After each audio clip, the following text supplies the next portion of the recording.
Think about walking through a really crowded airport terminal. Most people are, stuck navigating these chaotic, massive lines, just hoping they don't get randomly flagged at security. Right, the absolute worst. Yeah, exactly. But then you see those people who just breeze right past. They had this, like, invisible credential, right? A status that instantly changes how the entire system treats them. Oh, VIPs. Exactly. Well, today we are looking at a text that claims believers have a spiritual version of that exact ultimate clearance. Welcome to March 31st excerpt from a devotional called Rhapsody of Realities by Pastor Chris. It's a pretty bold claim to make. It really is. Our mission today is to decode exactly how this text constructs an architecture of absolute spiritual assurance for the believer. Okay, let's unpack this. Because whether you are religious or you are just intensely curious about human psychology, it is completely fascinating to see how ancient scripture is applied to build a highly resilient modern mindset. And if you are going to convince someone they actually possess this invisible clearance, you can't just rely on vague feelings. Right, you need something solid. Exactly. This text uses incredibly binding, almost legalistic terminology to build its case. It starts by analyzing 1 Corinthians 6:11, focusing heavily on the word sanctified. Which usually just means holy, right? Well, yeah, but the text defines it specifically as being separated or set apart by the Spirit. But defining it this way, it essentially creates a psychological barrier. It tells the reader that your baseline just isn't human vulnerability anymore. Oh, I see. So it's not just telling you, you are good. It's establishing that you are categorically different. Yes. And what's fascinating here is how the text pushes that separation even further with this idea of being sealed. It describes a spiritual mark, like a literal divine signature, identifying person as God's exclusive possession. Oh, wow. Yeah, and apparently this mark is explicitly visible to both angels and demons.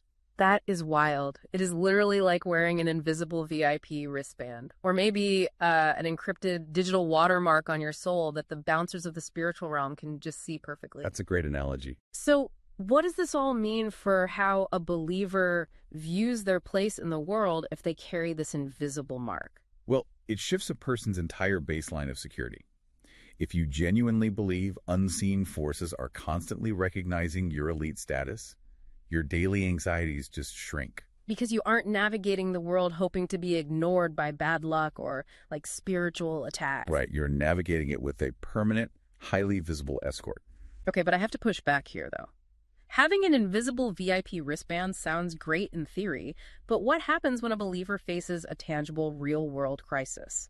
Like an illness, a sudden eviction, or a financial collapse. Right, the real world stuff. Yeah. How does this text bridge the gap between a purely invisible spiritual concept and actual physical victory in the here and now? It bridges that gap using a financial concept from 2 Corinthians 1:22. Specifically the word earnest. Oh, like earnest money in real estate. Yes, exactly like that.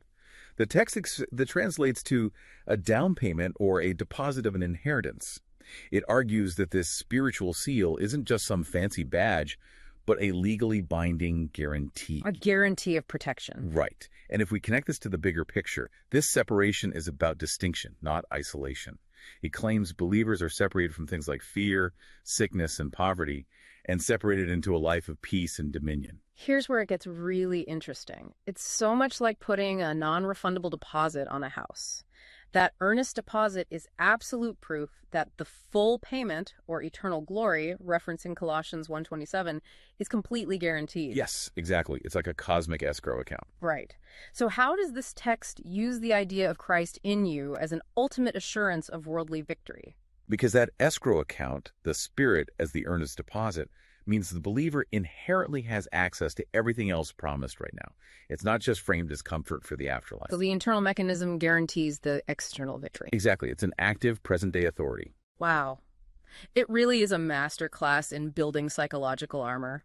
By layering these concepts like sanctification as separation, the highly visible divine signature, and that locked-in cosmic escrow, the devotional gives the believer a rock-solid structural sense of absolute divine approval. It really does. And remind yourself how sharply that contrasts with the unpredictable, chaotic nature of the physical world around you. Yeah, when the news is terrifying or life feels totally out of control. Right. This text offers a narrative where you are perfectly secure, permanently distinguished, and never overlooked. Which brings us right back to that invisible VIP wristband we started with.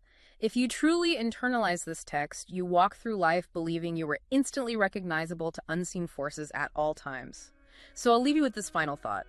If this text asserts that carrying this divine signature makes you entirely visible to an audience of angels and demons, how might living with that constant invisible audience completely alter the way a person behaves when they think they are entirely alone? We trust you were blessed by this episode.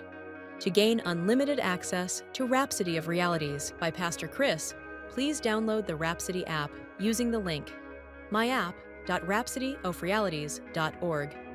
God bless you.